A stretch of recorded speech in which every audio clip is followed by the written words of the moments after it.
Yeah, good evening to my fellow Uber drivers, partner drivers in the city of Glasgow in Scotland. Today is the 27th of August and it's just gone past 190600 hours.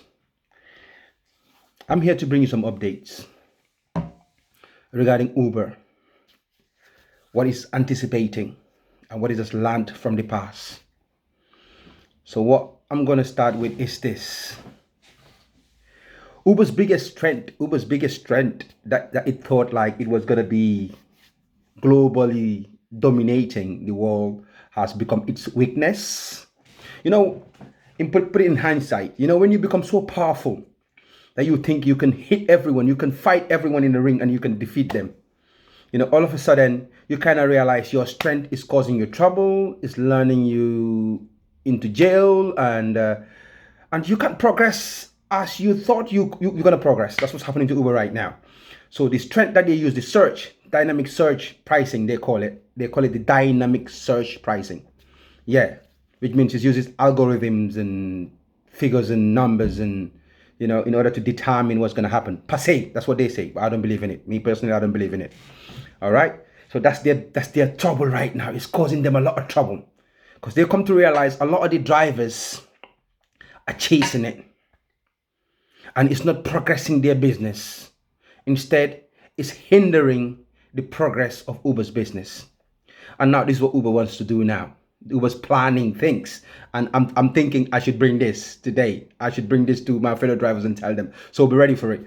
That's what they're anticipating. What they're anticipating is they want to conceal this dynamic search pricing. In your app, the partner driver app, you see this pricing wherever it is, you see it. So they want to conceal that now. So drivers are not going to see it. Just like the riders app, the riders don't see it. So when they go shopping in the booking app, they shop in the booking app until they kind of like click where they want to go and stuff. That's the shopping. Yeah, that's the shopping. You shop in the app, and then when you click where you want to go and the price comes up and it tells you the price is this due to increase in demand for you to accept it. So that's what they want to do to us now, so that we're not going to see it whatsoever. Yeah, because they've tried it. They're trying it right now on some few drivers. They will conceal it. So they want to try that. So I bring it to your attention right now. And be ready as well. They want to tactically start bullying drivers. Because they cannot afford losing drivers right now, especially in the city of Glasgow. Because they've lost more than 50% of their driver turnover within the last 4 months. They've lost that. 50% of their driver turnover, they've lost that within the last 4 months. So right now, they cannot afford losing drivers. So what they want to do right now is tactically bullying drivers by switching them off at a very kind of busy period, just to inconvenience you as a driver. So that's what they're going to do. So be ready for that. Yeah, they're going to start switching you off based on your acceptance rate, your rejection rate, which is when you decline job, when you accept and then kind of like reject the job as well. They're going to kind of use those figures against you. Yeah. And then switch you off because they know they can't do nothing legally because you are independent. So what they're going to do, they're going to inconvenience you and then put you back online again. Yeah. After the busy period is gone. And what they're going to do as well, what they're trying to do right now as well, I watch it on the YouTube. They're trying to create an engage forum because Uber has created this kind of gap between itself and the driving force that are feeding the business. We are the business of Uber. So they've kind of distanced themselves thinking they are the boss. They can do whatever they want. They can treat us anyhow they want. They can abuse us anyhow they want.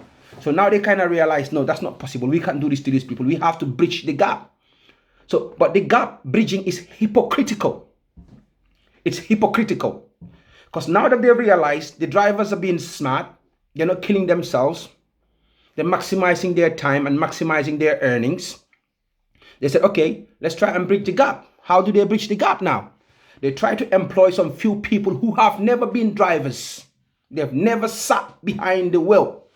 They've never used the driver app to try to bridge the gap. Tell me, people, do those people know what you feel as a driver?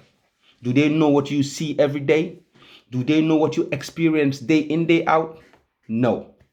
They're just coming with Uber's interest. The advocates for Uber. They're going to do everything to sell you the business. That's what they're being paid to do. They're going to do everything to sell you the business. That the business is the gospel truth. Yeah. But why didn't Uber choose or give, per se, employed, experienced drivers? Bring them in, show them what Uber is about, and then send them out like Jesus Christ did. Jesus Christ came, looked for disciples, trained them, and then send them out to preach the gospel truth. That's what you do.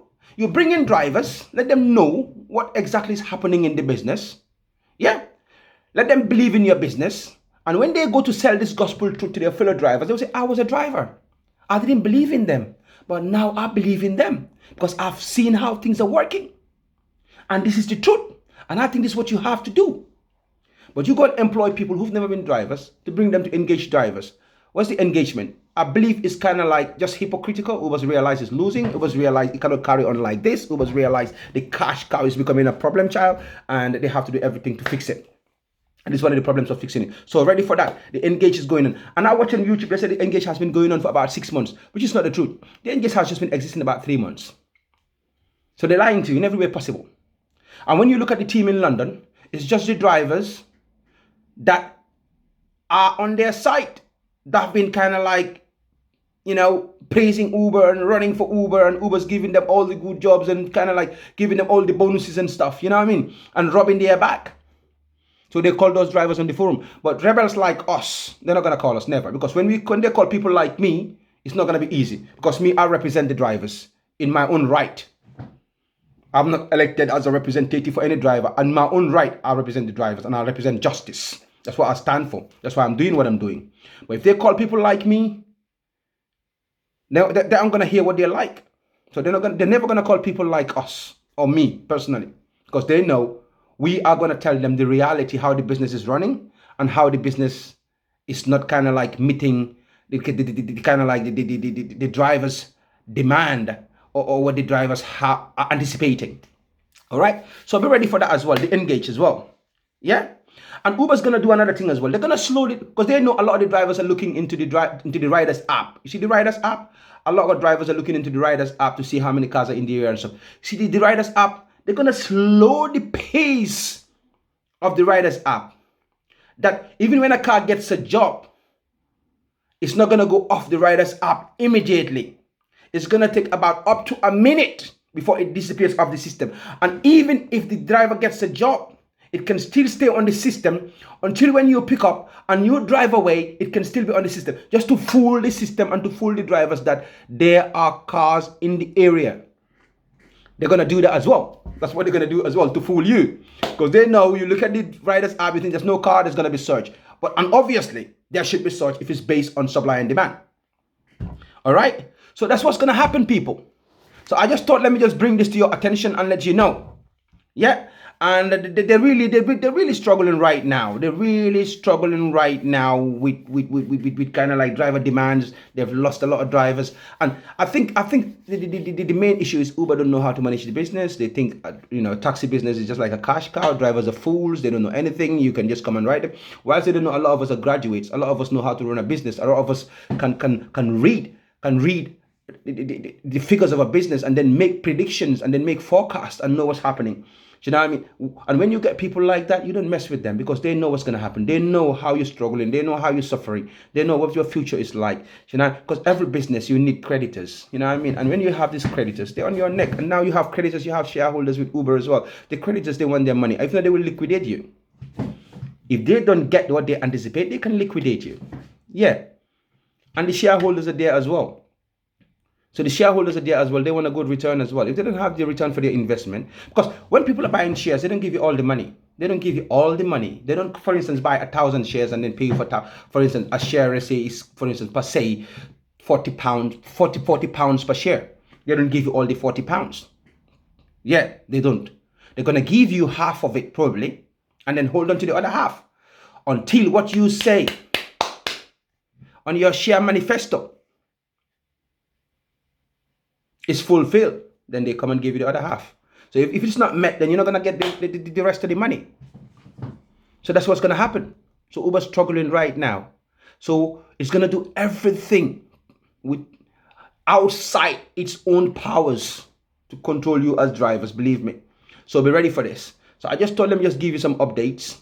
Yeah, till I come your way again. Stay blessed and stay strong, and like, share and subscribe for more infos that are come your way. This is Rizki-Produkt. Stay blessed and one love, and I think we should stand united. Yeah, till I come your way again. Jah blessings all the time.